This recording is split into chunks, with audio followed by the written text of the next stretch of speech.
It looks like it's going to be a flip-flop. Guys, we're looking at numbers, a little tease here. By the time we get to Thanksgiving, feeling a bit more like Christmas with temperatures. Now, this morning, it was certainly foggy in a lot of spots, and even those overcast skies stuck around for a good part of the morning. You're looking over Gadsden County, courtesy of WeatherStem. This is time-lapse showing you the last couple of hours. There you go, got some of the blue skies in the early afternoon. That helped to warm temperatures up. As Jacob mentioned, another warm afternoon. Temperatures were able to get up into the 80s. Now we're clearing skies just a bit, which will allow temperatures to fall just a little bit. Now the foggy conditions, man, they've been relentless over the last couple of mornings, but why? Well, this thing called advection fog is a big reason why, and I'm going to describe it for you. So warm and moist air moves over the cooler water, relatively speaking, for this time of year. Those water temperatures are in the upper 60s, low 70s. That moisture moves over the drier land. That helps to increase the humidity near the surface. And when it does so, especially overnight, that humidity increases, the air becomes saturated, and that fog develops. This often happens near a warm front or just the fact that we have a south wind, and that's what we've had over the last couple of days.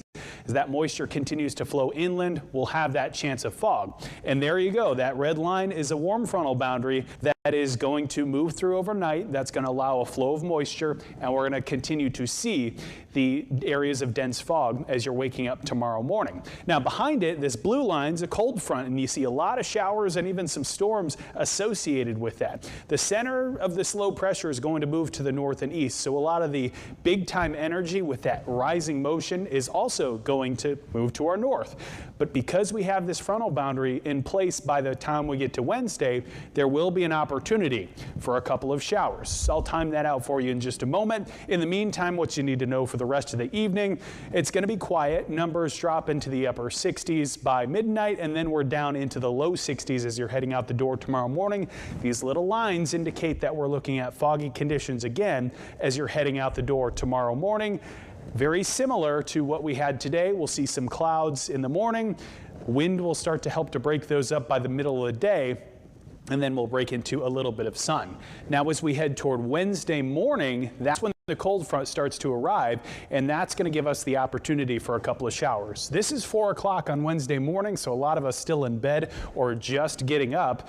A good line of broken showers and a few storms. I think with this line, there are going to be folks that don't see rain at all with it, but there are going to be opportunities for some of us to get a good downpour, much needed rain across the Big Bend in South Georgia. It's what comes behind this front that I think a lot of us are going to be paying attention to. And by the way, here's the timing. Still 8 o'clock, showers across the eastern Big Bend. By the time we get to 10, 11 o'clock, I think most of the rain should be out of here, and then we're left with a couple of lingering clouds for your Wednesday. Behind that front, we're going to be looking at some cooler weather.